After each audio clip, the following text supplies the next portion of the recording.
Oh, hello again, everyone. Welcome back. Thanks for visiting once again to my little corner of modelling land with its messy handkerchiefs that I use for wiping paint off and such like. So let's put that away somewhere out of the way, shall we? And my little cloth for cleaning my glasses and other things like the magnifying glass lens and so on, because I know people talk about that. And so we're going to continue with this this Atster as I have described it, and today what we're going to do is we're going to have a crack at the let's zero in, not out. We're going to have a crack at the bodywork because we've done all the legs and everything, and what I've done with these is to glue them up now where they need to be glued up. You can obviously see we can still move. I've done some modifications to this little sort of circlip arrangement so that it's all level. Perhaps it's not supposed to be like that.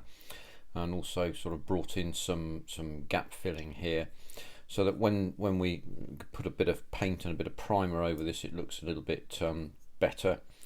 As you can see, the gaps are beginning to go, and hopefully we can get this thing to stand up on its own, and maybe even to simulate a little bit of movement, you know, in terms of, rather than having it somewhat statuesque, we can have it looking like it might be walking. And that's particularly good for dioramas, for example. So if you can actually get one foot, shall we say, slightly up like that, with maybe that funny little toe thing pointing downwards, you're giving the illusion of movement in very much the same way as the Attic sculptors in the Greek period of the sort of, I think, 3rd century BC forward to the 1st century used to use a statuesque pose called contrapposto, where the hips are slightly tilted. One foot is up and the other down, and this gave the illusion of movement, which was much better in terms of something to look at than the rather more formalised upright pose of the kors and the kuroses of the earlier times, which were very static and very upright. Anyway, that's something else again. Let's return to plastic rather than marble, and in fact brass, or bronze, I beg its pardon, which is what these guys used to use. Let's switch this light on here. There we go. That's a bit helpful. So we're going to have a look at this section here. Let's see if we can do a bit of a zero in there. And you can see the shaded in section there. So we're going to be putting together the cabin, the cockpit and so on, and putting some lids on and so on. Some of this stuff I've done, as you're going to see in just a second. So let's again zero out. The control panel here has to be put in before you go, and obviously what I've done here is to colour this in now and paint it a little bit, give it a bit of detail. And there's quite a lot of optical illusion here in some sense. You know, I've painted little dots here and there to give it the, you know, to give it some detail, but there's not a lot of them. And if you don't then highlight the gaps and use what do they call it, accent, panel line accent stuff, then you don't get the same sort of look. But as I say, there's quite a lot of optical illusion there, but it gives the illusion of there being quite a lot of detail. And so, as you can see, you can't see a lot of that from in there, but I've done the same thing with the side panels as well, as you can see there. And again, there's a little bit of detail there.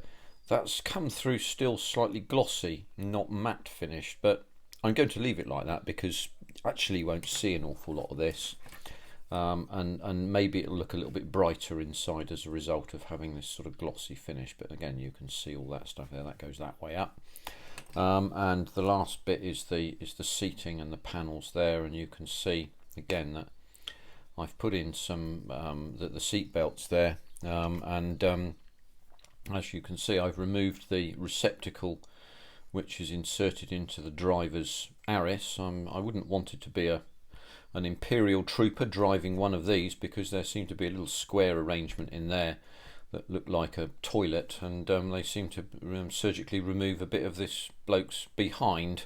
So I'm not going to do that, but I'm going to leave that out. But these look a bit, as you say, as I say before, a bit statuesque, a bit sort of not even formalised. I don't think it looks very good, to be honest with you, with these hands poking out like that. So I won't bother with them. We'll just have the little windows open so that you can have a look in if you want to. So let's actually get to it and start to put this thing together. And as you know, with these things, they they snap together remarkably easily. Just plonk them into their little gaps there. You see there's a little slot there for it to go into. It slides in with a bit of a squeak there, and then as you can see, we'll go right in there. You can see the locator sockets and pins, and we can then just shut them up like that, and there we go. That's, again, you don't need any glue, but I will I think put some glue on this occasion. I think that's because this is more or less permanent. We're not going to do anything to take this apart once we've got it up together. So we'll give this a bit of a glue. I'll just unload that out to, shall we say, 0.7 there, and we can then put some glue into the back of that. Just glue up those little areas there, and we know this won't go anywhere. Excuse me.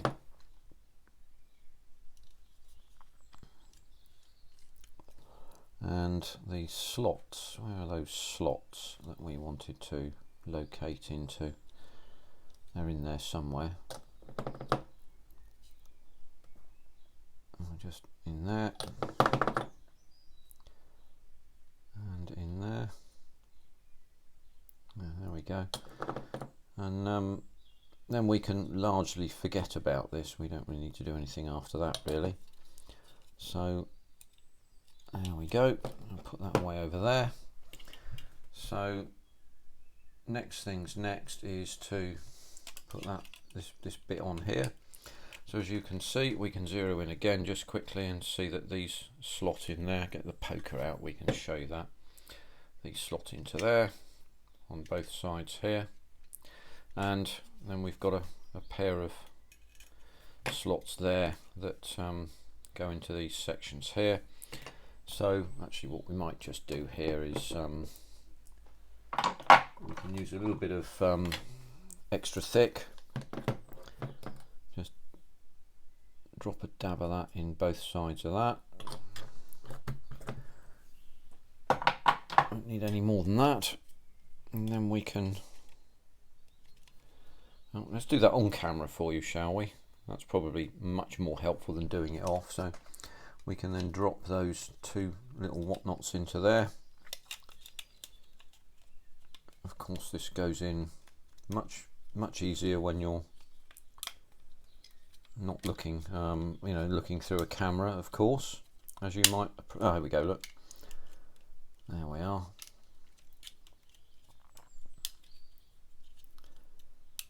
So we could have painted some glue in amongst that there, but we don't need to do that now. That's perfectly fine. And actually with a little bit of glue that fits in quite nicely. What we might do is, yeah, the gaps are a bit wide there, but I'm going to leave that for a minute. There is another section which I've put on both sides. I've done those about well, a little while ago anyway. So what we can then do, I've put that on there. So I've skipped a stage here. We want C2 and A8. So where is it? I think that's yeah, C2 and A8 I've put together already. So that then sits into there like that, and again that locates into its little pins there. So we'll just test that out. That goes in very easily. That'll sit in very nicely. Where does it glue? I see. Okay, so we'll get our extra thick out again, and then we can pin these glue sections in here all the way. Oh, bloody hell, that's not clever, is it? Now I'm trying to be uber quick then. So I've got a bit of glue in that panel there, so we'll just quickly get on with this and do this as rapidly as we can, and then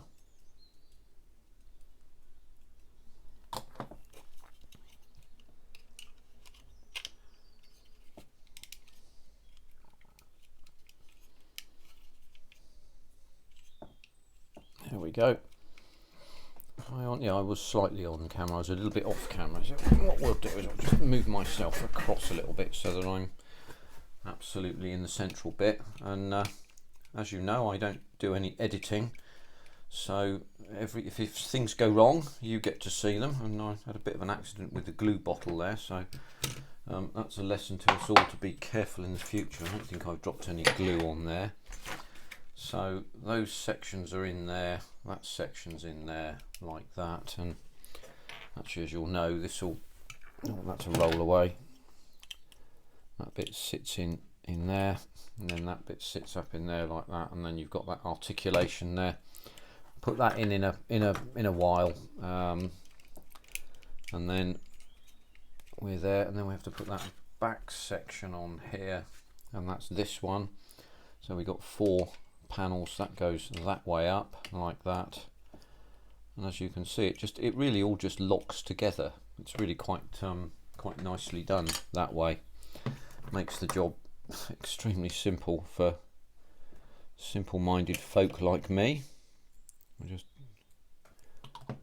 glue into there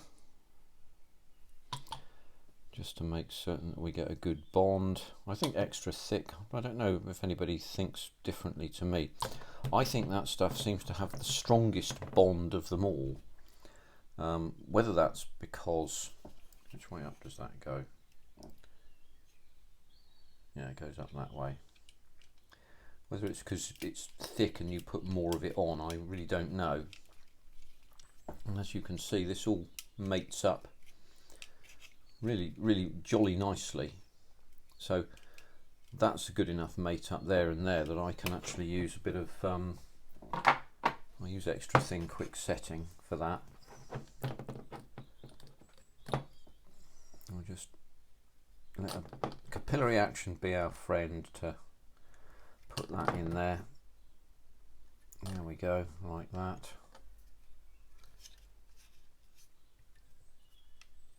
And then just drop of the quick setting in there. There we go. Let's hold that shut there a minute. See, this does bond terribly quickly, so it's quite good like that. And that's that bit done. And we got those 2 side bits on there, so that's all jolly good. And I think we're just about there. Make sure that I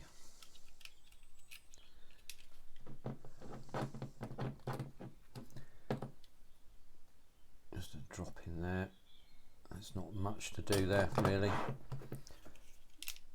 And I'll be letting this dry off overnight before I do anything else with it. So that's that bit done. So let's go back to our instructions. We can put that away over there. Just put those up there for a minute, don't need them. And we're up to step 9 now, where we're looking at the top section, which is the bit, if you want to, you can fit the Sasquatch creature too, and then it fits onto the top of here. So we've got some things to put on here. That's this section, and that sits into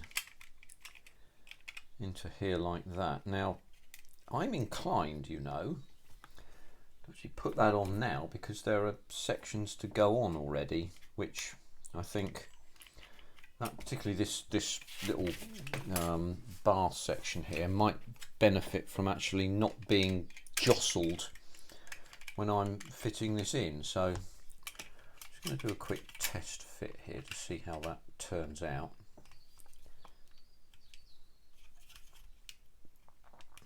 Yeah, that looks like it will fit in nice and easily.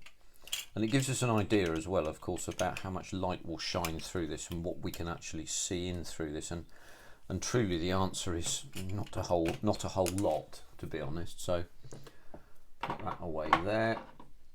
Get a bit of the old extra thick. Try not to throw it all over the place again. We'll just move that out of the way a minute.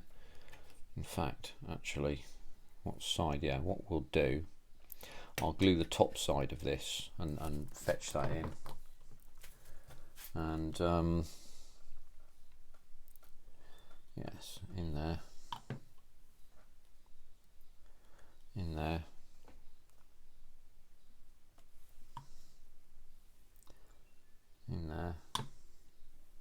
and there.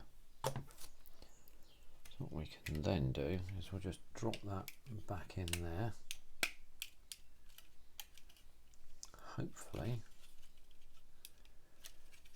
everything sits in very nice. Oh no, actually it's not sitting in very nicely at all.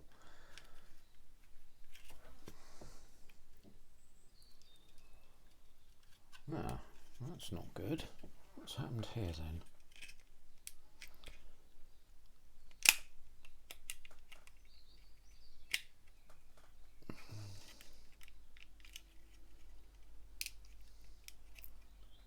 Ah, right, okay, I thought I'd done this wrong, but I haven't, because this actually sits over the top of the back anyway. So look, it is a good idea not to put that funny little round bar thing on first, because you'll only end up breaking the cursed thing. And that would not be what you want, to be honest with you.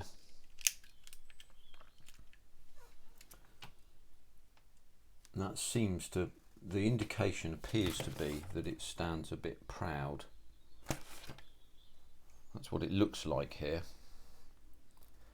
Maybe you people that have made these things before can come and be my educators here and tell me whether you think that that is in fact the case. It might or might not be. It's a bit of a mystery at the moment, but I think it looks like it ought to stand proud, but I'm going to leave it there like that. So I want sprue C at the moment, so I'm going to pull off these other components. That's C1, and a nod again to the most excellent Tron, who made a suggestion that I should put little flags on these out of different coloured tape and such like, because I think that's a really good idea, if I'm absolutely truthful, because I did have some trouble going back along finding the correct components. So C18 we want. I'll get that one out. A25. Now A is the large sprue, I think, from what I recall. Yes, let's put that up there, out of the way up there. And yes, it's the large multicoloured sprue. So C222 is the other one I want.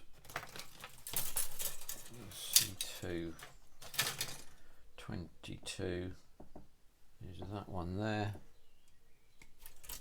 I'll fetch that off.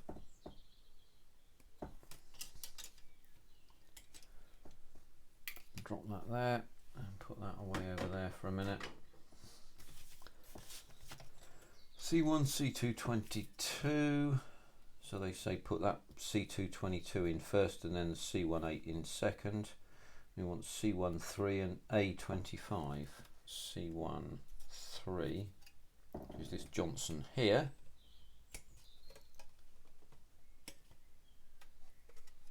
Again, we've got those 3 sprue connection points. I have to say that plastic has been very easy to work with on these things, it has to be said. Oh, that's the wrong way round. I'd file that all day long with the smooth side. It wouldn't make any effect at all, would it? There we go.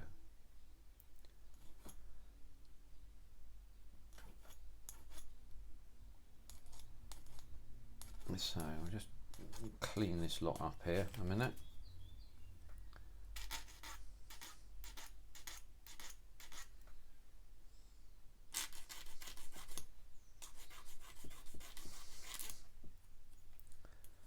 Normally I'd go that way, but there's not enough room to move there, so we'll go the other way. And then there was another section there. Slight chatter on the old file there.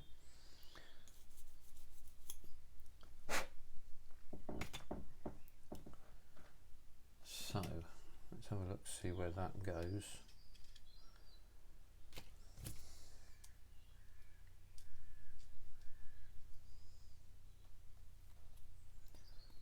Oh, I see, there you go, that goes in like that.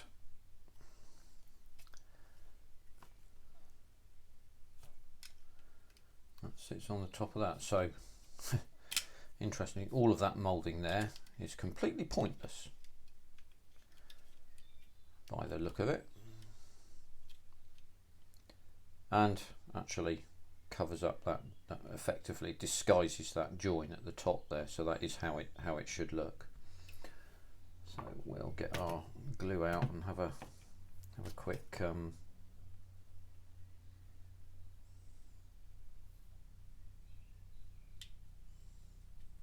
a quick look at that in a minute. Right, I'll just glue this up to start with. I need to be careful here because we're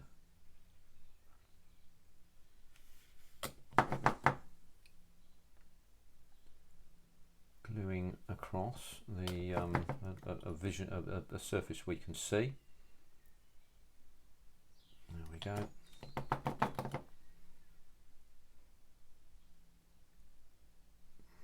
There we go. Just run a bead of glue in that again. It's not high stress particular point really, to be honest with you, so it's not absolutely necessary to have it, you know, glued all up the yin yang, as it were. So that section fits in there, presumably like that.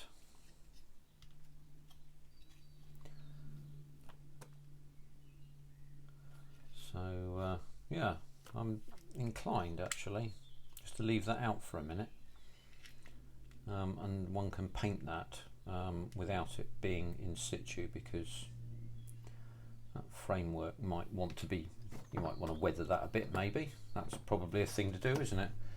A25, there you are, there's that big section there. So just having a little listen outside, I can hear the Boltby Spitfire going over again. It's the it's middle of May at the moment, so of course it's now the season for Boltby to start flying their 80-year-old two-seater Spitfire over the Devon coast from Exeter, and as you know, I've said before, the Rolls-Royce Merlin engine has a very distinctive sound, can always be recognised, and I don't think anybody could fail to be moved by the sight of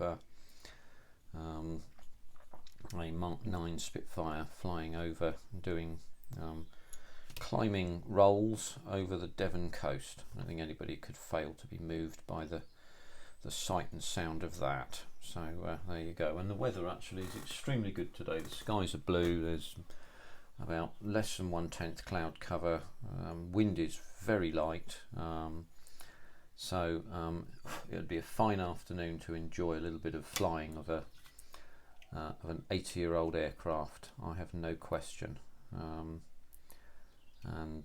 Right, is that the right way round? That looks like it's the right way round there. Is it? Yeah, that's in there. That's located there. So I think we can see the wisdom of leaving this until later on in the process, because that would be something that would break and be annoying really quite quickly, I suspect. So yes, they're located as far down as they need to be. So what we'll do is we'll just a little bit of cement in there, in all of those spots. There we go. Let's plonk that down there a minute, so we're through to there. So we've got some side panels to put on here now. So C224 and C223. That's D1, B, D2. Here we go. C1. That's C1. Well, we want those two anyway, so we'll take those off the sprue, because those are two sections we'll need. Have them away. Have I done everything? Yes, I've done everything there, and there we go, C224 and C223. So C224 goes on that side, so we'll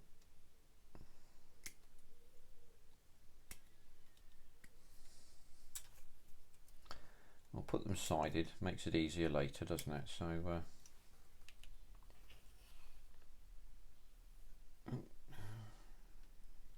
there we go, put that over there. I've only got 2 bits to take off this sprue, so that's nearly completed that one. So we'll have a quick bit of clean up.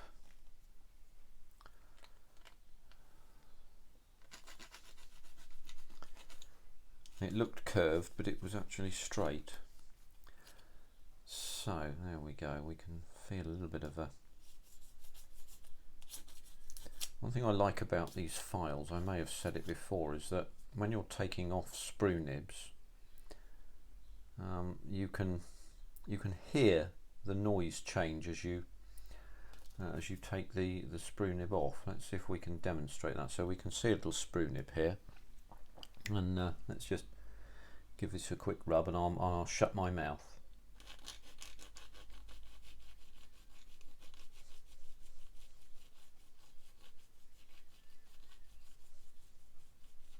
So hear how the noise changes as everything goes smooth?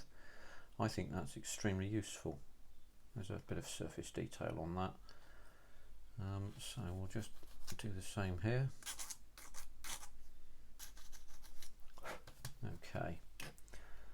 So that's looks like that one.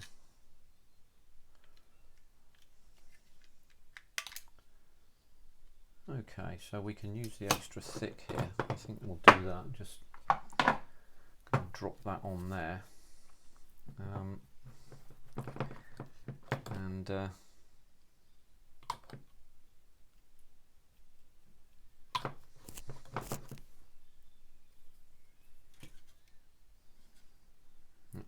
the right way up there.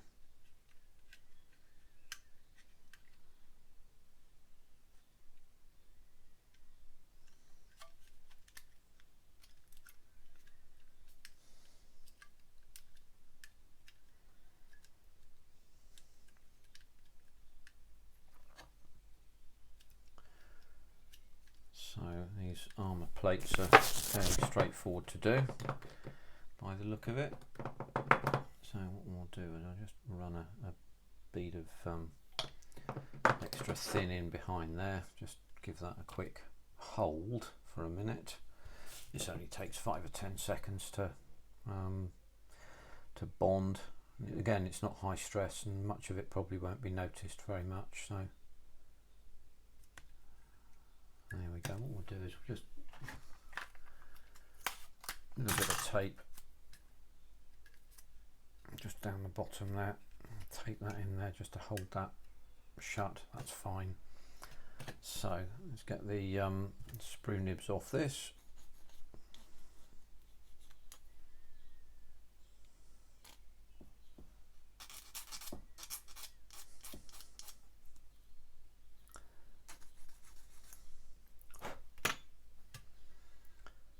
So that goes that way up after that fashion, and those 3 slots just fit straight in there, and we can then glue in from the back.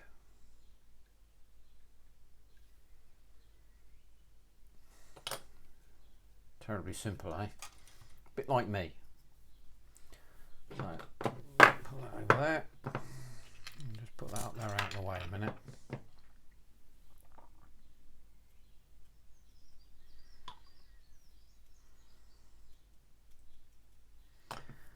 We can drop that section on there. Oh, that's not right. That is right. There we go.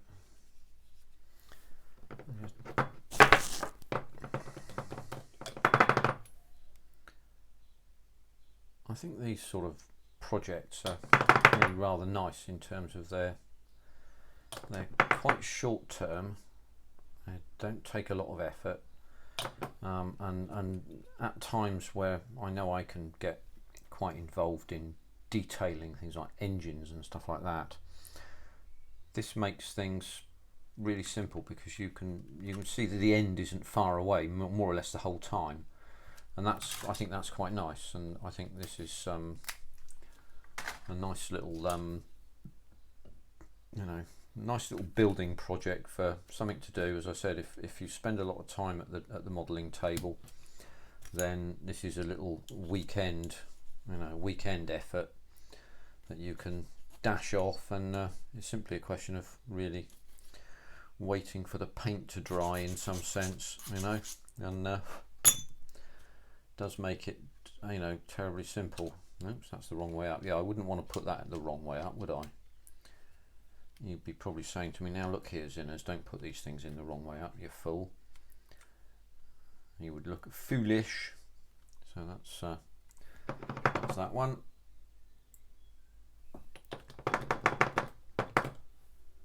And there we go. So we're well on the way in terms of step 9. We're 31 minutes in at the moment, so still a bit more work to do in terms of putting these D2 components in either side, and then some bits and bobs underneath here, I think then doing the rest of this. But I'm going to do that on another video, probably. Actually, I may just do the completion of this off camera, and then come and show you it when it's painted and such like, so that you can see the finished article in some sense. Might be an idea, but perhaps we'll just drop that on there and then put that onto the top of there. So as you can see, this articulates forwards and backwards. Let's zero out a minute. There we go. So this articulates forwards and backwards. So we'll just put this on. Obviously there's some gunnage to put in there, and you do now have to be rather careful with this bar thing. So what we could then do is, let's just drop the leg on there, put that on there, and just show you what this looks like. So you can have this articulated up and down, and what one could do, as I say, you give the illusion of movement. One could put one leg slightly in front of the other with the heel up, and you can then glue it to the whatnot, and then you have a walker, as it were, an atster. But there we go, and it stands up on its own too, so you could have it standing up like that. I think perhaps what we might do, I don't know whether I can or not, I'll just unusually I'm going to take this out of its little carrier and just show you what this looks like from here, like this, which is, how about that? So there we are, the atster nearly finished, and looking, I would say, all right. But on that note, I'm going to leave it for now. I'll come back to you in a short period after I've done the rest of it, and say boo to you again. But thanks very much for tuning in once again. Very nice to see you, and hope you enjoyed looking at that today. And we'll see you on the next one. Thanks very much indeed. Take care for now. Bye.